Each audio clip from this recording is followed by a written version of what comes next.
So this was a highly requested song, and the fourth time that I'll be reacting to Radiohead. How to Disappear Completely. Is it an instruction manual or a cautionary tale? We will get into the song meaning after the reaction and find out. But first, like, comment, and subscribe. Follow me on socials at the Linktree link down below in the description. Also in the description, you'll find the link to my Patreon. Become a member for access to bonus content and a special tier that lets you make a song request and guarantee a reaction to it as soon as possible. Alright, gonna keep the intro super short, just want to get into this. It's an almost 6-minute long song, and if you guys have been on the channel for a while, then you know that I like long songs. So, very excited to hear how this sounds. Radiohead is becoming an interesting band that I really want to explore more of. So, How to Disappear Completely. Let's check it out.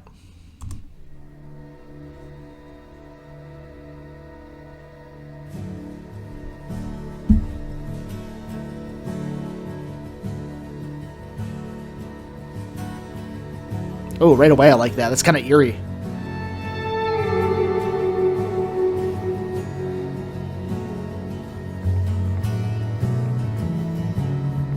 I like the acoustic guitar with that eerie sound in the background.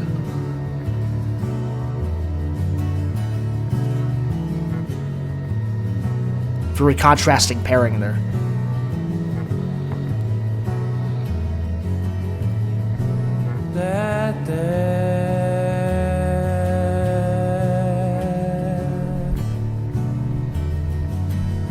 That's not me.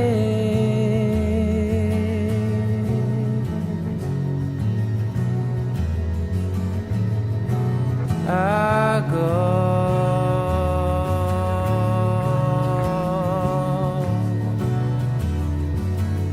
where I please.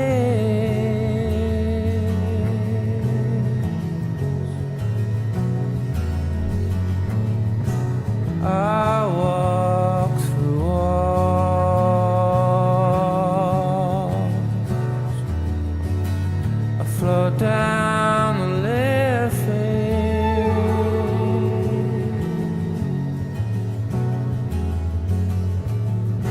I'm not here.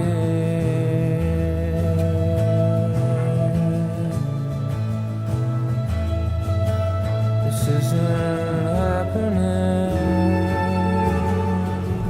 Okay, so my initial thought, and of course I'll get into the lyrics fully after the song, but I'm not here, this isn't happening. It makes me think about like someone enduring grief or some kind of severe trauma. Like, this can't be happening, this can't be real.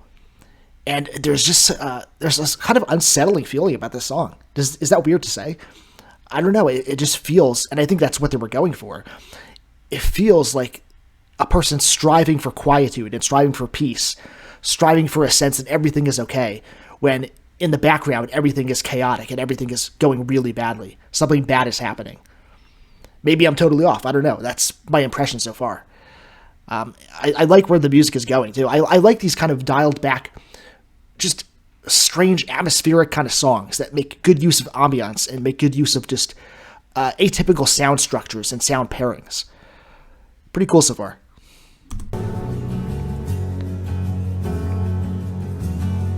I'm not here.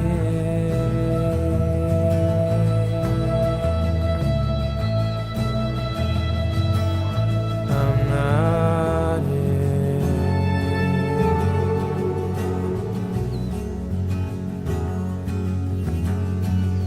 In a little while.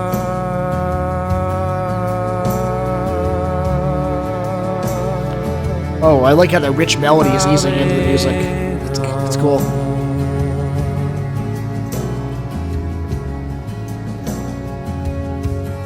The moment's already passed.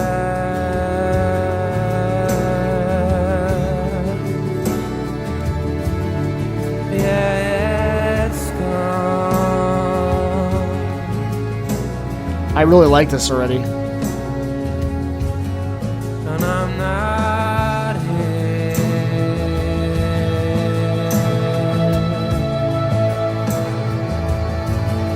This isn't happening.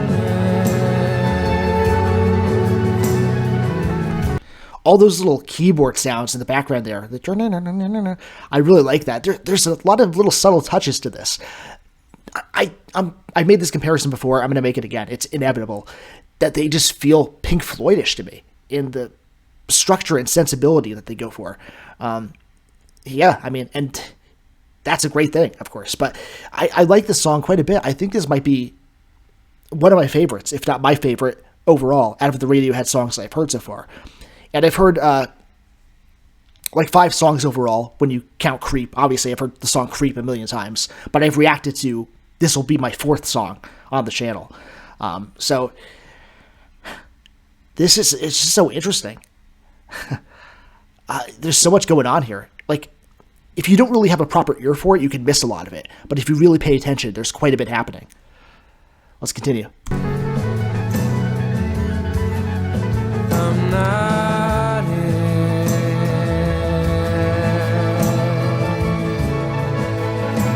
I think chaos is definitely a theme in the song. Not here. Or chaos of the mind, disorder of the mind, maybe.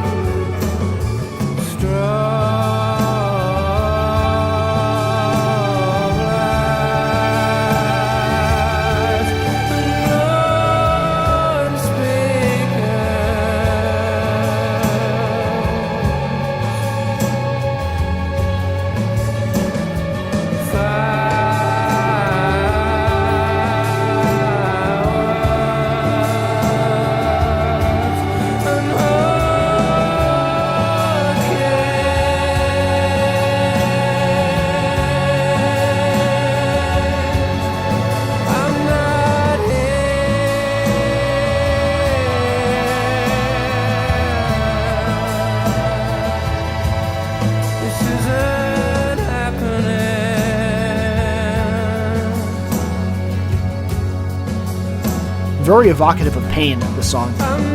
It's doing that quite well.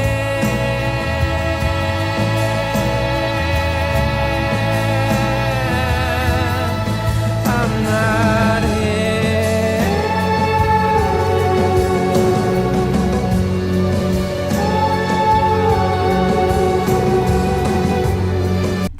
I really like when Thom Yorke takes his voice really high like that. This is an example of a singer that has probably a much wider vocal range than even I've fully heard so far, but doesn't always show it off. Like he holds back and kind of only uses that higher pitch when it's necessary, when it suits the music, like right here.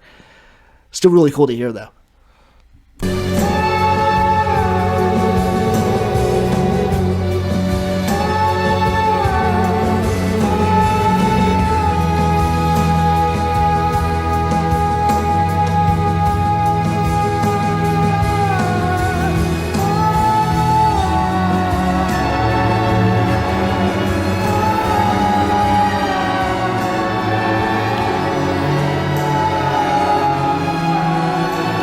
Oh yeah, definitely disorder and chaos.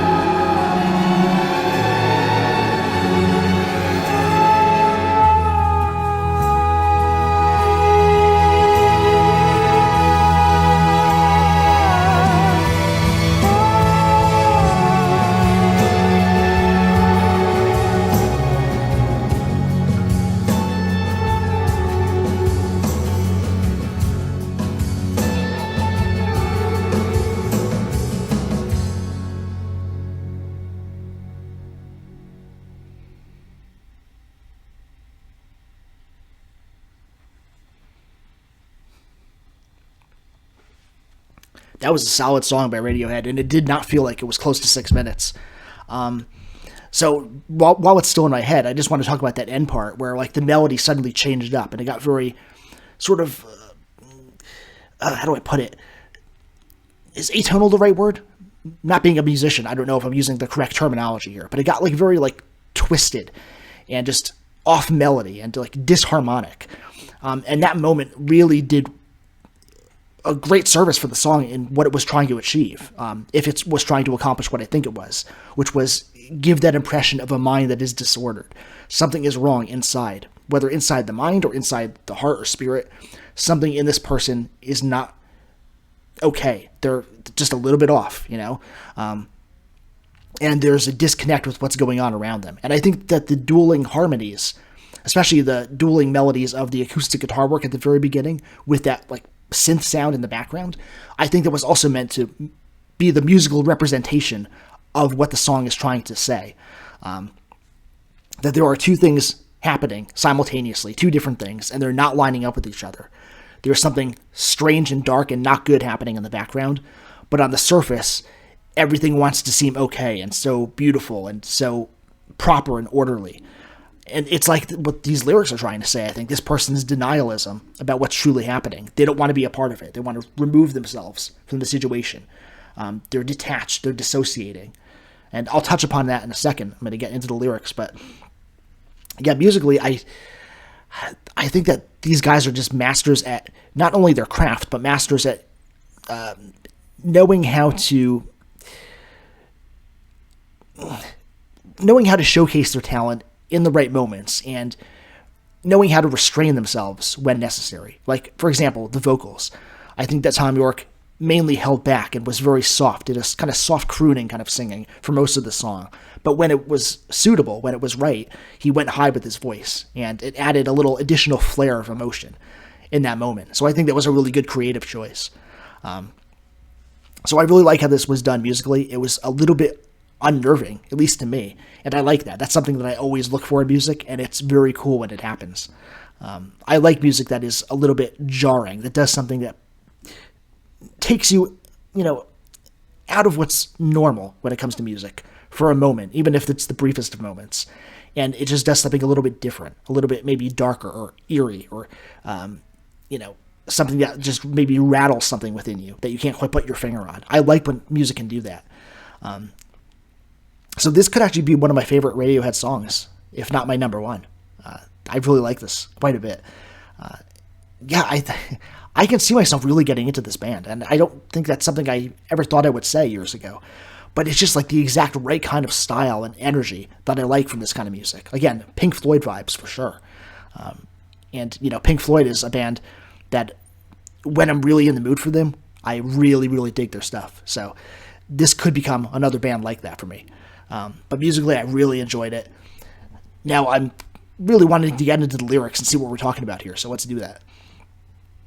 That's not me. I go where I please. I walk through walls. I float down the Liffey. I'm not here. This isn't happening. I'm not here. In a little while, I'll be gone. The moment's already passed. Yeah, it's gone, and I'm not here. This isn't happening. Strobe lights and blown speakers, fireworks and hurricanes. I'm not here. This isn't happening. I'm not here. And that's it.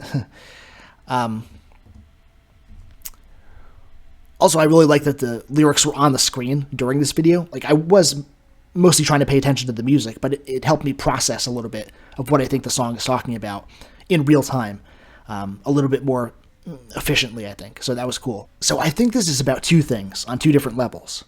On a deeper, almost subconscious level, there's an existential theme going on here.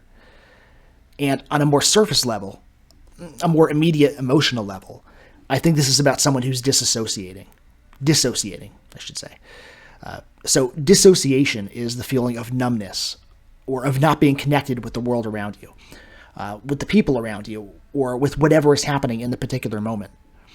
You can kind of feel pushed out of yourself or like you're outside of your own body. And I've had that happen to me a few times, only when I've gotten like really angry at someone. And there are many different reasons for this. Like, it can happen due to trauma. It can happen from severe stress, anger, sadness, anything emotionally powerful enough to throttle you so severely that it just drains you. It's something that's so intense and something so difficult to handle that you just kind of check out. It's like your mind protecting itself in a way. You become detached. And it's a really crazy kind of feeling. But I think it makes sense when put in context with the song title, because it's one thing to disappear amongst other people, right? But to disappear so thoroughly that you can't even find yourself anymore. And I know that's a crazy thing to think about, but I think it's what the song title is getting at. A loss of connection with the self, just as much as a loss of connection with the reality happening around you. And there's clearly a lack of happiness, which comes from detachment. Because it mentions an event and environment that's typically associated with happiness. But for him, it's clearly something that's damaging. Strobe lights and blown speakers, fireworks and hurricanes. So what's celebratory and fun for everyone else is too loud for him. What's beautiful for others is damaging to him. So I think those lines speak to, I guess I would say, an aversion to crowds and noise. And that's something that comes with anxiety, and it's something that I've definitely experienced in my life. I deal with panic disorder. I don't know if I've actually ever said that in any of my reaction videos, but I do deal with it. It's gotten better since I moved out of the big city, but I do still have anxiety and panic attacks now and then, and it's horrible, as you can imagine. So it might be touching upon that a little bit, too, Now, I'm not sure what this means here. I float down the Liffey. I'm assuming the Liffey is some kind of river. Let me know in the comments if you know. And then it says, I'm not here. This isn't happening. So he's just going through the motions. He's not feeling anything. He's not being actively present in the moment in any way that matters, emotionally or experientially. He's basically on autopilot. And I think that we all switch off in certain situations and scenarios, right? Like sometimes a conversation happens that we're not interested in, or we find something that's boring to us. So we filter out the immediate things that are happening and even the people around us. That all gets pushed to the background and we drift off. But when it happens constantly and that's your whole life, that's a problem. And where the existential aspect of this comes in, I think, is in questioning the nature of life and the subjectivity of its meaning and value. Because to a person who is not directly absorbing experience or emotion or any tangible feeling from the world around them, you have to ask, is that person truly living? And then you have to ask the question, what brought that person to that place? What got them to that way of existing? And was it always bound to happen? Did they come from a broken home or a bad upbringing? Did something so severe and so profoundly bad and traumatic happen to them that it shut them down and just, closed them off to the world on a deep level? Is there any way to fix that? Is this something that should be fixed? There are tons of deep questions involved that I think would probably require a combination of, spiritual and psychological help in order to find the answers. But it's definitely interesting to think about and to observe in people. It just shows you that not everyone is experiencing life in the same way as you or me. And some people, it's a sad thing to think about, but some people really don't want to be here. They just want to disappear. They didn't sign up for this, and they don't want to participate. So they just float onward in a numb sort of way because that's all that they can do. So that's what I got pretty much from these lyrics. And there's not much more here to delve into, I think. One thing I'm noticing about Radiohead is that they tend to keep it short when it comes to the writing. But that doesn't mean that there isn't something of value to glean from the songs. It's still told an interesting story. And it's a compelling song title that I think asks some compelling questions. And if there was more here, there would be more for me to elaborate on. But that's pretty much the gist of what I'm getting from what is presented here. So Radiohead's lyrics are for deep thinkers, without a doubt, and I can appreciate that. This is a band that I will fully give credit to for having very short writing, but very effective and well done writing. And short writing, when it's not done well, I will always criticize that. So that's a strong compliment coming from me for this band. So points for the writing, even more points for the music. I really liked where the song went. They just do something weirdly dreamscapey in a way that just takes hold of all your senses and just carries them off somewhere to parts unknown. And it certainly did that for me for a first-time listen. And immediately I can, once again, honestly say that this could be a contender for my number one favorite Radiohead song. We'll see. I'll re-listen to this, of course, in the days to come and see what my impression is then. But my initial impression is that I thought this was really excellently done, and this is a talented band that shows just enough restraint to make a really nuanced piece of music. So really cool. Thoroughly enjoyed this one. I want more Radiohead because this journey is nowhere near its end. I definitely want to react to more, so leave those requests in the comments below. Or what I would recommend is the Patreon option, Tier 4. You'll find a link down in the description. Hop on Tier 4, and you can make a song request, and I will get to it as soon as possible. I'll keep you updated on when it's going up on the channel. So if you really want to have full control over what you see on this channel, and you have a song you really want me to react to, That's the way you should do it. So, until next time, I'm going to wrap it up here. Much more content on the way. Much love and respect to the nuclear family, and I will catch you all very soon.